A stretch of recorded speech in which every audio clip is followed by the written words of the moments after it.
Olá, bem-vindo ao podcast do Manchetômetro, monitor diário da mídia brasileira. Enquanto Bolsonaro participava de atos antidemocráticos, os governadores ignoravam o presidente no gerenciamento da crise sanitária. Até aqui, são quase 200 mil brasileiros mortos pela Covid-19, que afinal nunca foi uma gripezinha ou resfriadinho. A boiada passou, caiu o número de multas ambientais, a Amazônia e o Pantanal arderam em chamas. Eleições realizadas, a maioria dos candidatos apoiados pelo presidente fracassou e o PT sofreu uma derrota histórica em São Paulo. Eu sou o jornalista André Madruga e para fazer a retrospectiva do ano eu recebo Eduardo Barbabella, pesquisador do Manchetômetro, e Leonardo Barbosa, cientista político e pesquisador do Observatório do Legislativo Brasileiro, OLB. Dudu, Léo, bem-vindos ao podcast, prazer ter vocês aqui. Prazer, André, muito obrigado por me receber, um prazer conversar com vocês. Oi, André, um prazer participar novamente. Olá, Léo, seja bem-vindo ao nosso podcast. Léo, o ano começou com um presidente sem partido, depois daquele racha no PSL, sem base de apoio formal no Congresso. Ou seja, a perspectiva, a gente até já conversou sobre isso, era de muita imprevisibilidade. Só que, a partir de um momento em 2020, que foi depois da prisão do Queiroz, e depois do Bolsonaro acumular vários reveses no Supremo, ele acabou se aliando ao Centrão. Quer dizer, o Centrão começou a fazer parte da base de apoio dele. Em que sentido essa aliança mudou o comportamento do Congresso em relação ao governo, ao que vinha sendo feito antes, em 2019, quando ele não tinha base de apoio? Qual foi essa mudança a partir da chegada do Centrão no governo?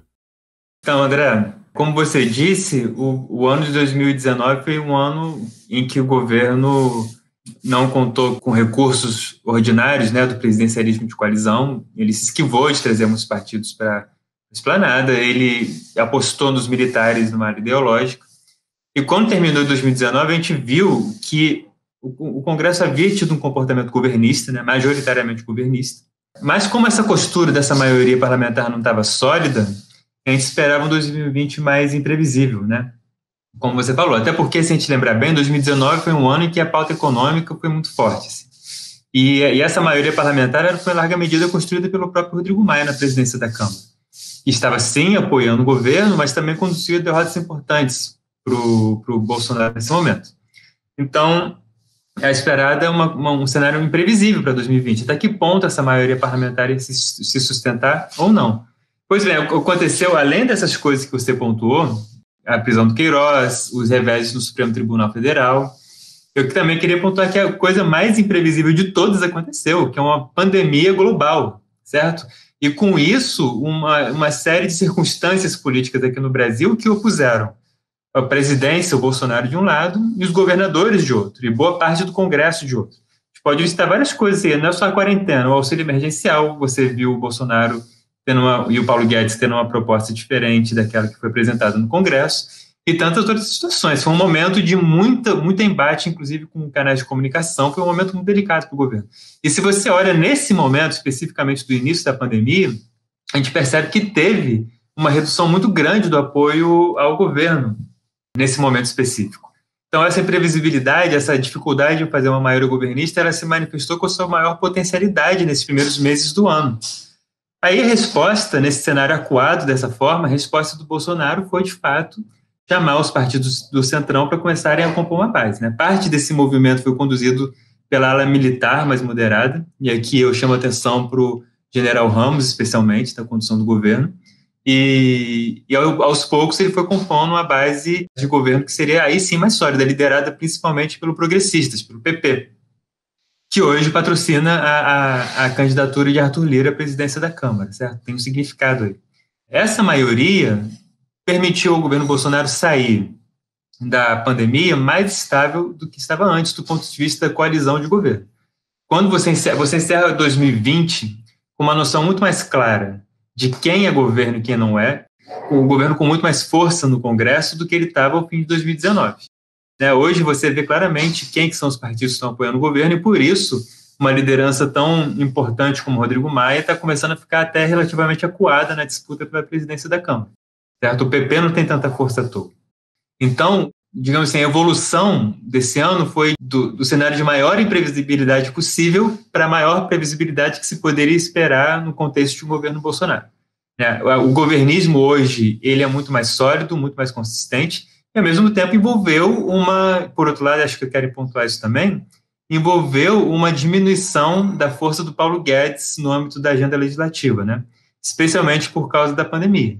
O auxílio emergencial, por exemplo, o aumento dos gastos, os créditos extraordinários, a dificuldade do governo de fazer avançar uma pauta ultraliberal como ele estava querendo, inclusive com privatizações, nada disso andou. Então, isso aproximou, por um lado, o governo do parlamentar mediano, né, daquele que representa o ponto em que você forma uma maioria política, e, ao mesmo tempo, por outro lado, teve um movimento do Congresso, a convite do Bolsonaro, para entrar no Planalto ao velho modo do presidencialismo de coalizão que nós conhecemos tão bem.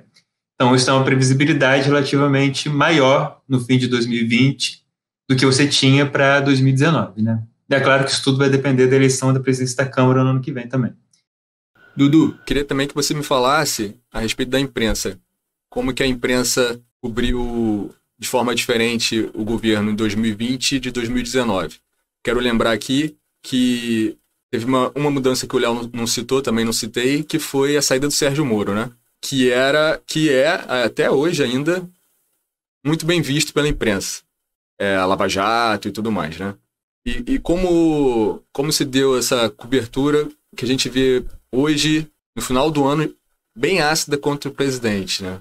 A gente teve editorial da Folha, agora teve editorial do Estadão, teve um posicionamento recente agora do Pedro Bial no programa dele, contra o presidente.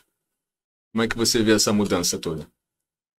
Então, André, para complementar um pouco, né, acho que o Léo trouxe o panorama do Congresso e a gente precisa pensar um pouco como a opinião pública foi construída de 2019 a 2020. E aí a gente tem alguns pontos que são importantes aqui, né?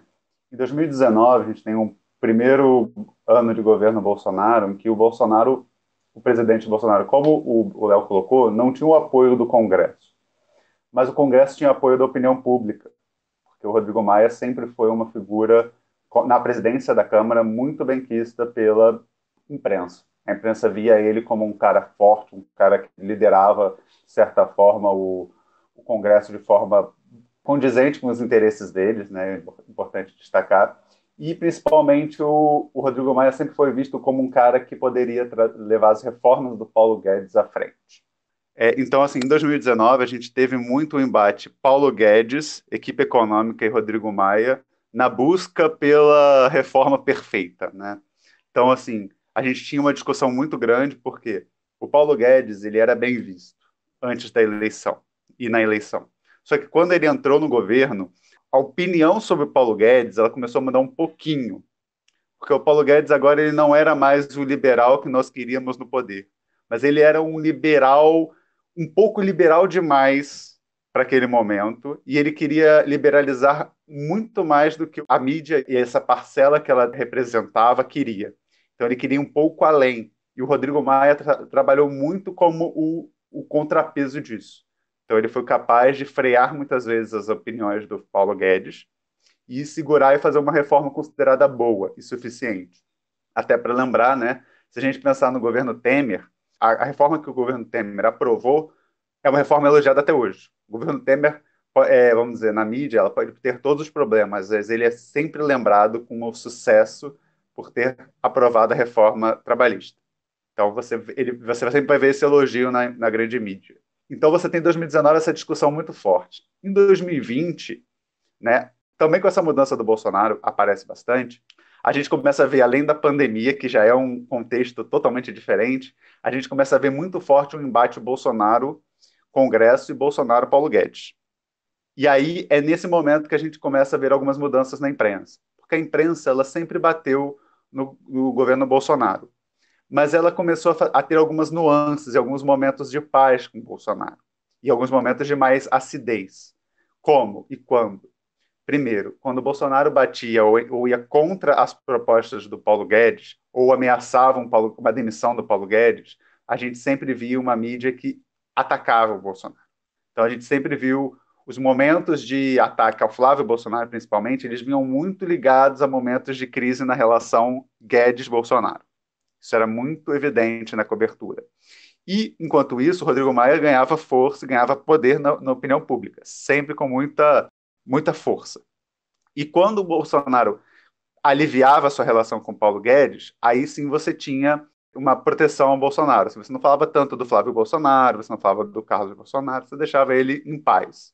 Enquanto isso, o Rodrigo Maia ganhou muita força, ganhou muita não prioridade, mas ele ganhou muita projeção e protagonismo na opinião pública e ganhou esse papel de liderança. Então você pode ver que quase todo dia agora a gente tem uma entrevista do Rodrigo Maia na televisão, você tem ele sempre falando nos jornais, sempre tem alguma nota citando alguma fala dele, porque ele está aí agora presente.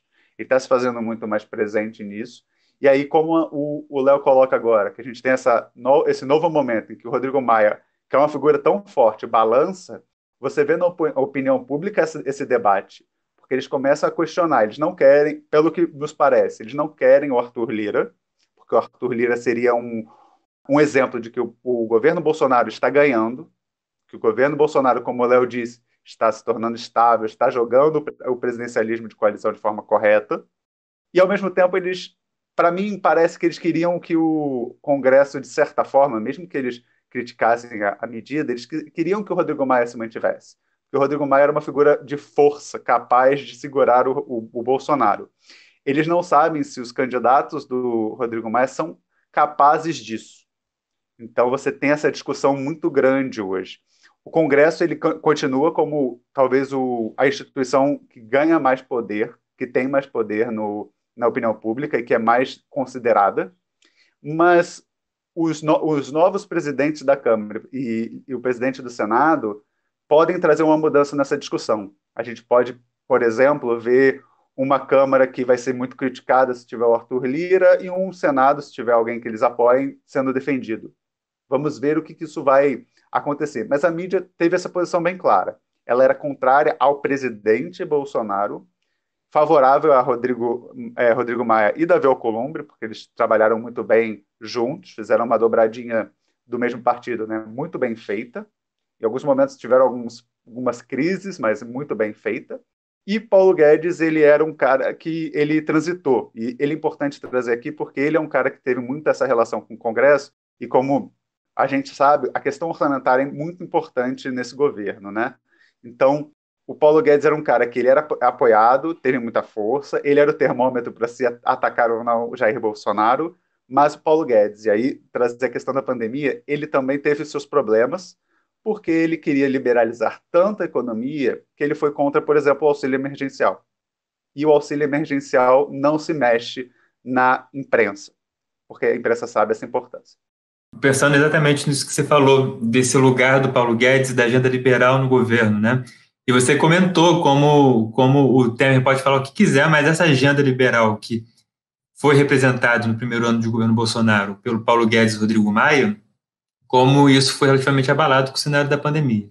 E como se você pegar o governo Temer, você mencionou a reforma trabalhista, e isso é reconhecido na imprensa que defende essa agenda, a gente pode mencionar também a reforma do teto de gastos, que também é do governo Temer, certo?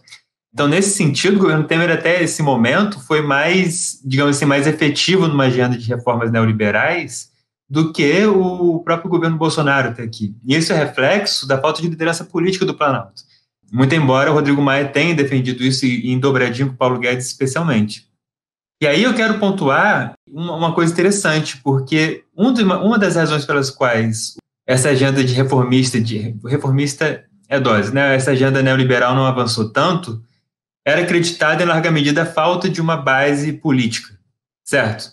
Mas agora está chegando uma situação interessante que o governo está pela primeira vez fazendo uma base política que é própria, né? Organizada pelo Planalto, mas que provavelmente vai ser mais refratária à agenda neoliberal do Paulo Guedes do que a maioria que era formada pelo Rodrigo Maia. Então você tem, digamos assim, no cenário para o próximo ano, talvez tenha um cenário de maior estabilidade do ponto de vista do apoio ao governo em si, mas menos estabilidade ou mais imprevisibilidade com relação a qual agenda econômica que o governo vai conseguir tocar nessas circunstâncias. Porque vai ser uma circunstância de crise econômica muito grande, vai ser uma circunstância em que você vai ter boa parte dos parlamentares advogando por prefeitos recém-eleitos, a maior parte dos quais com pires na mão para o governo federal. porque todas as prefeituras estão enfrentando crise financeira muito grave, e ao mesmo tempo com essa pressão de popularidade eleitoral do Bolsonaro, devido às medidas tomadas durante a pandemia, que provavelmente vão ser contrárias no curto prazo, pelo menos, a uma agenda fiscal mais rigorosa, mais restrita, vai ter o que vai ficar dessa agenda neoliberal em 2021? O que vai ficar do Paulo Guedes em 2021? Entra o PP e sai o Paulo Guedes, será que esse vai ser a sintonia de 2021 ou não? Vai ter algum equilíbrio possível aí? É a ver. Agora, isso vai depender em larga medida de quem ganhar a presidência da Câmara, novamente. Para complementar o que o Léo falou, em 2021, um Paulo Guedes que é contrário ao auxílio emergencial, uma Câmara, independente de quem vença, que é a favor, porque a Câmara talvez o único partido que se posicione hoje contrário ao auxílio emergencial seja o Partido Novo, né, por questão de posicionamento mesmo, mas a base do Bolsonaro ela é toda pautada no auxílio emergencial, e até para usar um exemplo de um representante que já foi dessa base há muito tempo, e hoje não que é o André Janones, que hoje tenta ser mais independente, mas é de um partido que apoia o governo muitas vezes, que é o Avante. O Janones é talvez o maior defensor do auxílio emergencial e que melhor tem trabalhado isso. Então, esse é um exemplo de como o governo vai enfrentar resistência para a pauta do Paulo Guedes. E temos, como o Léo colocou, a questão do Bolsonaro, do próprio presidente, que tem a sua popularidade hoje sustentada no auxílio emergencial, e ele sabe disso. Ele tem total consciência disso, porque durante a pandemia de 2020, ele mesmo evitou que o Paulo Guedes já tivesse cortado o auxílio. Então, em 2021... né, a gente vai ter essa discussão e aí a gente tem um ponto, né, que vai ser respondido só durante o ano todo, que vai ser resolvido. O seu Paulo Guedes aceita ser menos liberal, porque não me parece que a opinião pública, né, assim, a grande mídia, ela quer outro ministro da economia, até porque, como o Léo colocou, o apoio do presidente hoje, se não for do Exército, é do PP. Ninguém sabe quem seria um ministro da economia num governo desse. Então, o Paulo Guedes é a melhor solução para, pelo menos, trazer um ar liberal. Só que ele é liberal demais. E aí, como que isso vai se compor em 2021, realmente vai ser um enigma que a gente vai descobrir. E aí vamos saber como a base também vai funcionar, como o Léo disse, que eu acho que realmente a gente tem o governo vai ter um grande problema. A base do governo no Congresso, eu concordo muito com o Léo, não condiz com a proposta do Paulo Guedes de liberal. Isso vai ser uma discussão muito forte em 2021. Durante a pandemia, o OLB lançou o Congresso Remoto, junto com a Pulso Público e Dado Capital, para produzir informação e análise sobre a atividade parlamentar durante esse período excepcional, né? Então, eu queria que você resumisse o que vocês acharam no Congresso Remoto, primeiro, do processo legislativo, aquela coisa que mudou, que, embora tenha perdido transparência, né, e participação popular e da sociedade civil, foi uma novidade, foi um avanço, né, o Congresso ter conseguido se manter funcionando, né? E quais os principais temas votados nesse período? Queria que você desse uma resumidinha. Certo, André. É o seguinte, realmente foi um desafio enorme para o Congresso poder funcionar durante a pandemia, mesmo em circunstância de suspensão, né, de quarentena, suspensão de sessões presenciais. Tanto a Câmara quanto o Senado tiveram que produzir, né, normas próprias para esse funcionamento. E, nos dois casos, isso envolveu a suspensão do funcionamento das comissões permanentes temáticas das casas, envolveu a suspensão das votações presenciais e, portanto, um processo legislativo que era mais concentrado na votação nominal e nos acordos de líderes, do colégio de líderes, especialmente na Câmara, e da mesa diretora. Você basicamente tinha uma situação em que os líderes partidários decidiam, representando suas respectivas bancadas, quais matérias seriam votadas e isso é plenário direto, às vezes com muita surpresa. Você comentou que isso envolve uma perda de participação e transparência, né? Acho que isso é um trade-off que é importante a gente pontuar. Por um lado, o Congresso conseguiu tomar decisões nessas circunstâncias, né? Conseguiu votar pautas que eram importantes no combate à pandemia. Isso é fundamental. É fundamental porque, no mínimo, você teve dois poderes funcionando adequadamente, né, ou pelo menos funcionando, para poder tomar decisões que não envolveram, digamos, uma tirania enorme da presidência, um poder enorme só da presidência. É importante pontuar isso. O Congresso funcionar significa que você tinha dois poderes tomando essas decisões. Não só a presidência, como em muitos casos já aconteceu na história em situações excepcionais. A primeira ideia que vem à nossa cabeça quando a gente fala de uma situação extraordinária é você dar poderes excepcionais à presidência. É isso, inclusive, que está previsto na nossa Constituição para casos de guerra, por exemplo. Então, isso foi evitado. Isso é muito importante. Por outro lado, o Congresso tem um processo legislativo que pode ser problemático, pode ter seus defeitos, mas ele foi muito aprimorado nos últimos anos, nas últimas décadas, e foi aprimorado no sentido de permitir aos parlamentares terem acesso a cada vez mais informações para produzirem leis melhores, especialmente nas comissões temáticas. Foi aprimorado no sentido de permitir cada vez mais voz da sociedade civil organizada e no sentido de permitir mais voz dos parlamentares e não ficar uma coisa dependente só das lideranças partidárias. Muita gente vê isso como um problema porque é aí que, digamos assim, o baixo clero aparece, mas, por outro lado, significa mais participação, mais pitacos, né? Esse é, digamos assim, um desafio democrático. É assim que você tem que aprimorar as instituições. E isso tudo foi suspenso durante o período remoto. Isso tudo foi suspenso. O que isso quer dizer para o futuro, né? Eu acho que o Congresso brasileiro reagiu muito bem a uma situação completamente, de forma rápida, e muito bem para uma situação completamente inusitada. Agora, isso traz reflexões, digamos assim.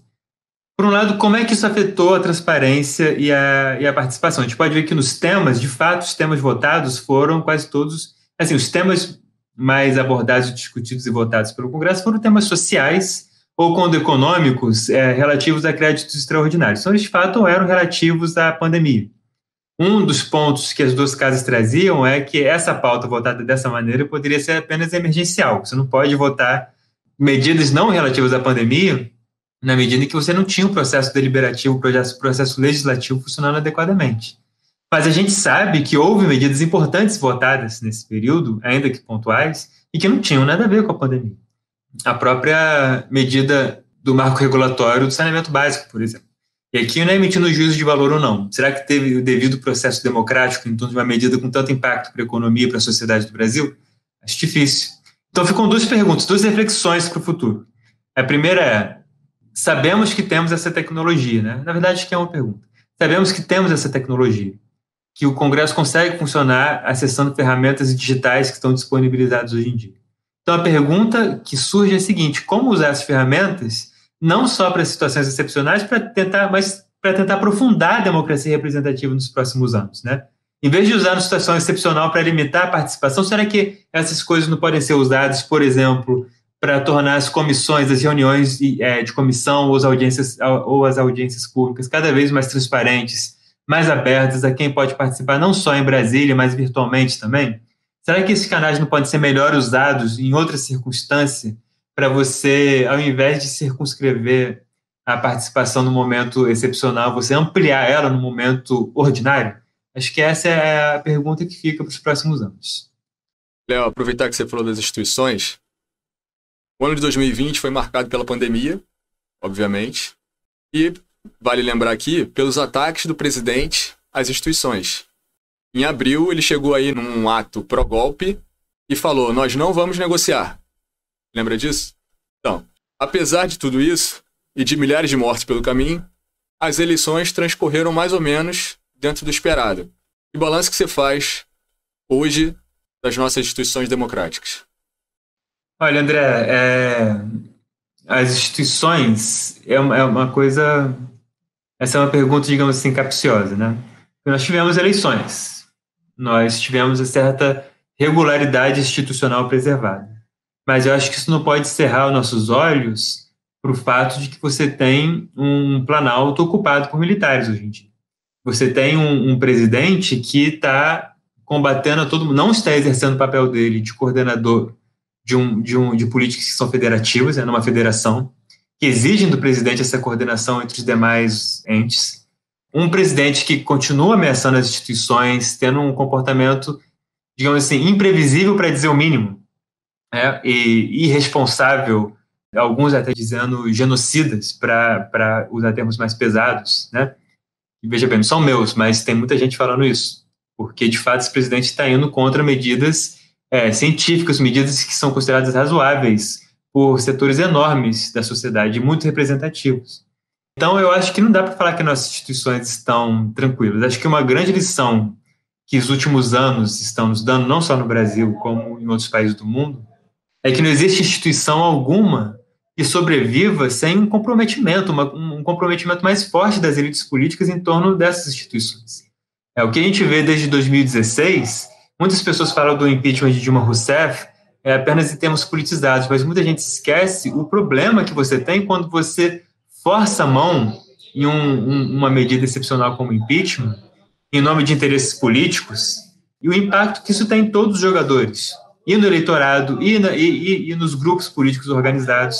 Eu tenho para mim que a grande lição desses últimos anos no Brasil e nos Estados Unidos é que as instituições, elas importam, elas têm o papel de frear os ímpetos individuais mais fortes, mas, ao mesmo tempo, existe um compromisso de todos os grupos em torno delas.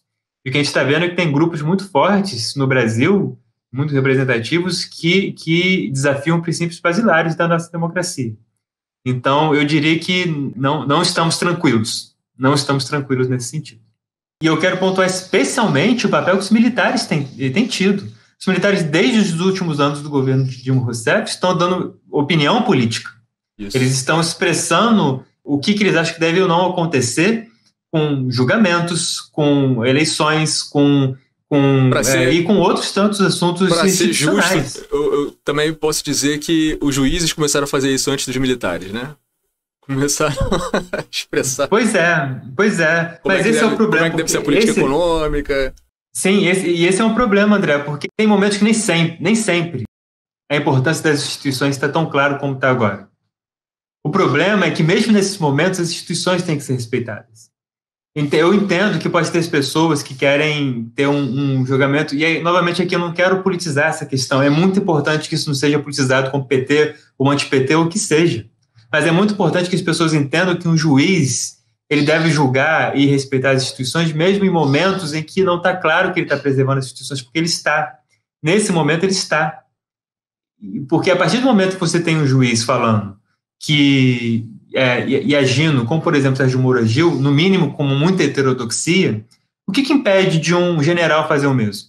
O que impede de um partido político fazer o mesmo, ou o presidente? E a coisa vai crescendo. Certo? O que impede o STF de fazer o mesmo? Ora bem, essas decisões lá nos Estados Unidos, gente, vamos lembrar agora, tudo terminou bem nos Estados Unidos agora, ou relativamente bem, do ponto de vista das instituições democráticas, mas dependeu da decisão de poucos juízes, não é?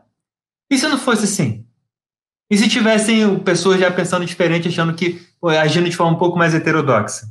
E se tivesse 2 ou 3 generais que resolvessem, em vez de desafiar o Donald Trump, resolvessem obedecê-lo e usar armas letais contra a população que estava protestando nesse ano?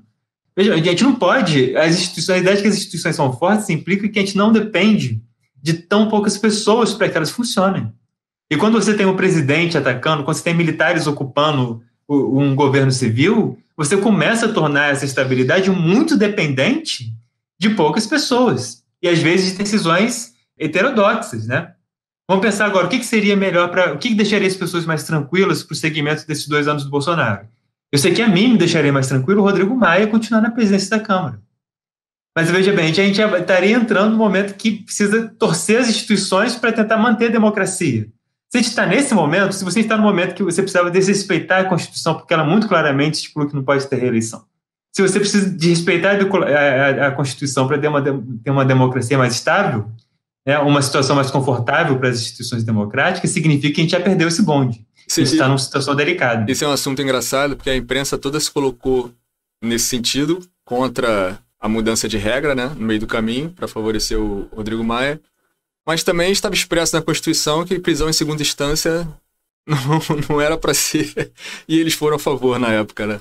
E além disso, né, André, a gente tem que lembrar que a força do Sérgio Moro lá atrás, ela veio muito com o apoio da grande imprensa que abriu espaço para ele fazer todos os vazamentos dele. Então a gente teve lá atrás, a gente teve esse apoio continuou durante o período de impeachment da Dilma, e durante até o próprio governo Temer, o vazamento da investigação do Joesley, todos esses momentos. Então aí a gente chegou, como o Léo colocou, você vai para o general, você vai para o presidente, e aí agora a opinião pública começa, né? A grande mídia começa a pensar, começa a criticar, começa a questionar, e até como o Léo colocou a questão do Rodrigo Maia. O Rodrigo Maia, eu também acho que talvez o Rodrigo Maia fosse a melhor opção, pensando que ele tem se demonstrado capaz de frear o presidente. Mas a gente tem a questão da Constituição, que é extremamente delicada. Você não pode infringir a Constituição.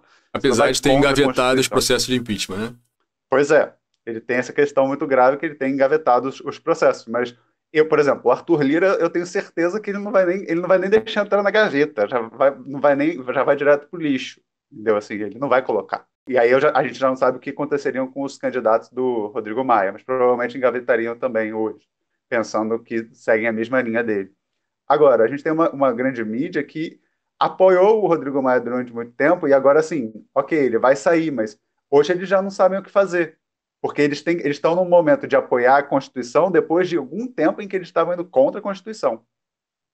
Então, eles, durante muito tempo, foram contra a Constituição e agora eles estão indo pela Constituição exatamente pelo que o Léo falou. Porque, opa, a gente está começando a criar um movimento muito delicado e muito complicado.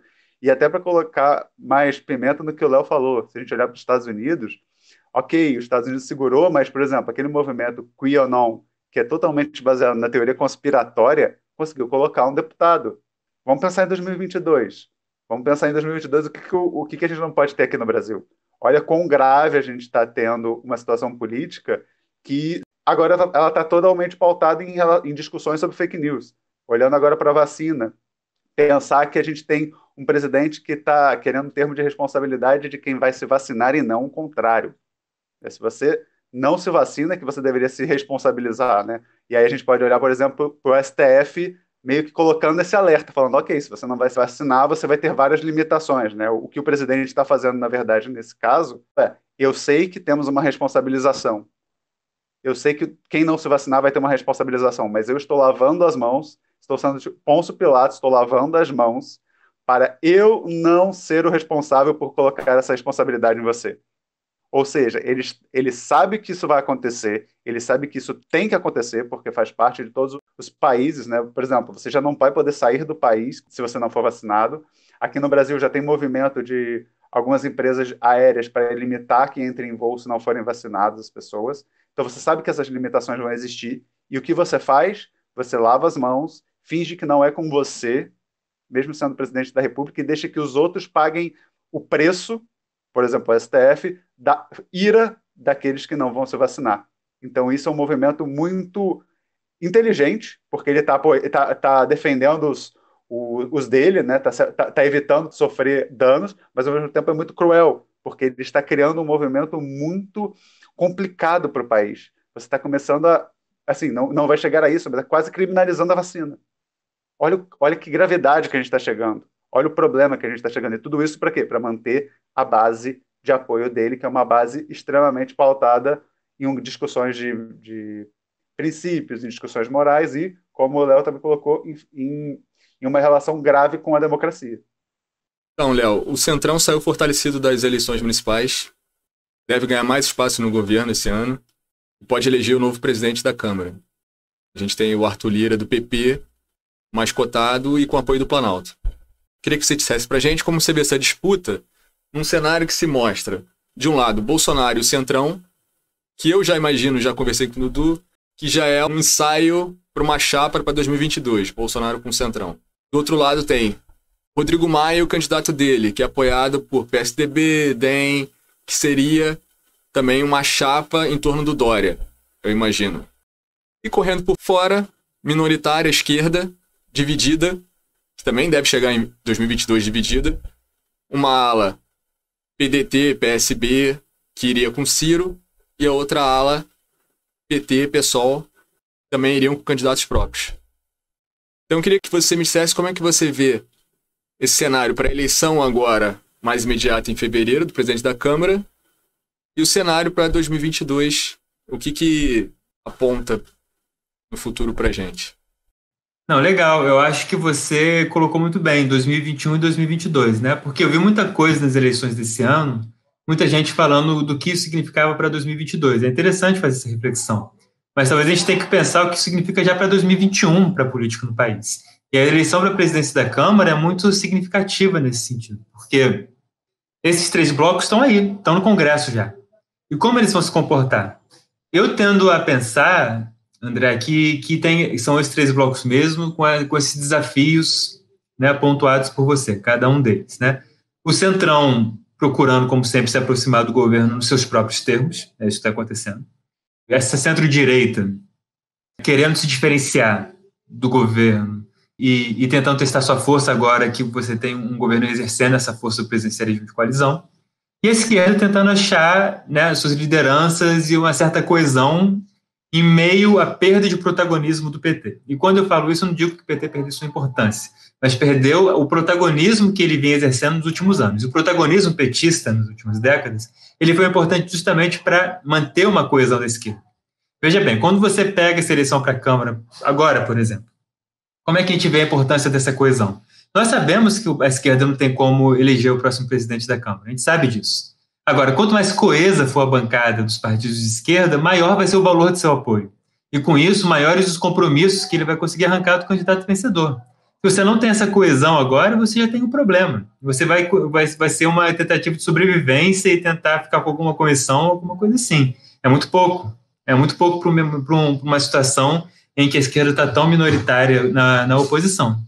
Você, com 130 deputados, você não consegue nada se você tiver um bloco majoritário coeso. Se você tiver 3 blocos rachados cada um com 130, 170, aí os seus 130 deputados começam a valer alguma coisa. Então, o meu ponto sendo o seguinte: a ação estratégica importa. E o primeiro ponto dessa ação estratégica é você conseguir manter algum tipo de coesão. Agora, por outro lado, eu também não acho que a única coisa que importa é você manter uma unidade eleitoral, tanto agora como em 2022. Eu vou dar um exemplo, não usando a esquerda, e usando, sim, a questão da centro-direita, que é um ponto que eu gostaria de chamar a atenção.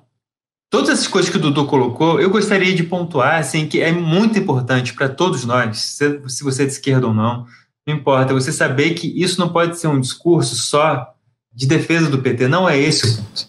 Muitas pessoas cobram do PT uma autocrítica, e o PT faz as próprias críticas internas. A gente sabe que o PT é um partido cheio de saco de gatos, o tempo inteiro se arranhando, o tempo inteiro fazendo crítica interna, e assim segue a vida. Mas talvez esteja faltando no momento agora uma reavaliação por parte de partidos como o DEM e PSTB sobre o que significou o comportamento institucional dele nos últimos anos. Veja bem, o PSTB é um partido, gente, fundado no âmbito da Constituinte de 88.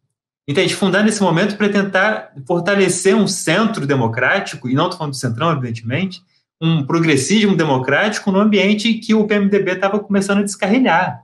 Sabe, o PSTB é um partido de quadros como Mário Covas, sabe, que tenho certeza que não apoiaria as aventuras que foram feitas nos últimos anos, sabe, em nome de um candidato corrupto derrotado como Aécio Neves.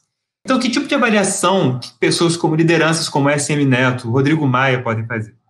Em vez de, eu não estou pedindo uma unidade eleitoral. Eu até espero, e aí agora eu estou dando a minha opinião, que para 2021 tenha uma unidade da esquerda em torno ao candidato que Rodrigo Maia lançar, para tentar evitar uma vitória de Arthur Lira no governismo, porque acho que é perigoso esse governo especificamente ter tanta força no Congresso como está tendo. E não por causa da agenda econômica que ele vai conduzir, que, como nós dissemos, ela é muito imprevisível, mas pelo seu projeto político, de tentativa de manutenção de poder. Eu acho perigoso. Mas o que essa aproximação eleitoral, além de uma aproximação eleitoral, o que eu estou chamando a atenção? Eu acho que tem que ter uma reflexão por parte dessa centro-direita e também por parte da esquerda sobre a importância das instituições que foram construídas pela Constituição de 88, resgatando o que havia de história democrática nesse país. Sabe? Porque essas instituições, essa Constituição, elas têm que ser valorizadas não só pela esquerda, não só pela direita, tem que ser pelos principais grupos políticos. Sabe? Então, quando você fala de uma frente de esquerda, a gente pode falar de frente de esquerda, mas eu estou talvez pensando assim que frente de esquerda seja uma construção para 2022, certo? Até para depois, talvez. Para 2021, a construção mais importante, a meu ver, é uma frente democrática, que envolve a esquerda, envolve essa centro-direita, e vai exigir dessa centro-direita uma reavaliação dos rumos que ela tomou nos últimos anos.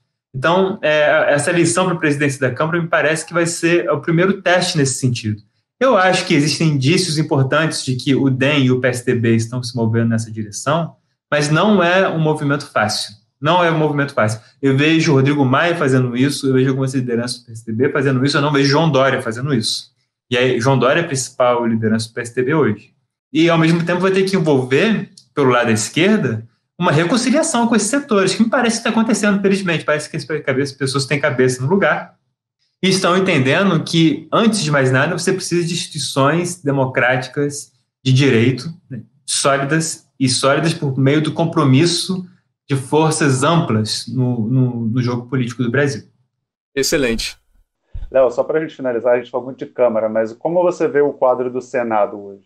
Olha, o Senado, ele tem menos, na forma como eu vejo, ele tem um cenário menos conflituoso do que na Câmara. Quando a gente fala desses 3 blocos na Câmara dos Deputados, eu acho que isso não está tão claro no Senado.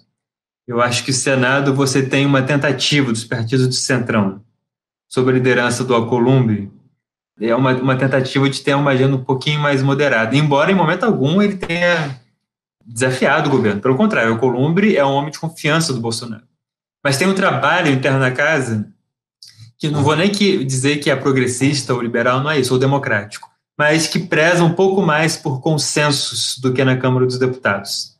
E acho que isso pode ser representado, inclusive, no lado da esquerda, por senadores como o Jacques Wagner, por exemplo, que tendem a ser abertos, ou Humberto Costa, que tendem a ser abertos à conversa, sabe? Tendem a ser abertos. Então, eu acho que, claro, o Senado vai ser importante nessa história inteira, não tem nem dúvida. E qual candidato vai ser escolhido, a gente tem que ficar atento a isso. Mas eu acho que, digamos assim, um bolsonarismo mais ideológico e uma aliança desse bolsonarismo com um centrão fisiológico, a combinação disso é mais explosiva na Câmara dos Deputados do que no Senado. É isso, mais um podcast, o último do ano. Léo, obrigado pela presença. Você clareou a nossa cabeça aqui sobre o cenário presente e futuro, né, que vem pela frente. Está convidado você e o OLB para participar de mais podcast do Manchetômetro. Gentileza sua, eu que agradeço o papo, muito bom. Me ajudou também a colocar a cabeça no lugar, tentar ver o que a gente pode esperar para o ano que vem. Acho que clarear a cabeça para o ano que vem é um exagero e um otimismo seu, né? Acho que ninguém está com muita clareza, mas conversar a respeito sempre é bom. Muito obrigado. Obrigado, André. Foi um prazer participar novamente. Léo, muito obrigado por participar. Reforço o que o André falou. Vai ser um prazer ter você novamente aqui, a equipe toda do ALB. Acho que foi muito bom para fechar esse ano com chave de ouro, uma discussão tão profícua sobre o nosso cenário político e o que a gente pode pensar sobre 2021. Com certeza vai ser um ano importante para a nossa política. Valeu, André. Valeu, Léo. É isso. Neste episódio, o último da temporada, você ouviu a retrospectiva de 2020. Para mais informação, acesse o nosso site manchetômetro.com.br e siga as nossas redes sociais. Você também pode participar da nossa campanha de financiamento coletivo. O link é benfeitoria.com/manchetômetro. Obrigado, feliz ano novo e até o próximo episódio.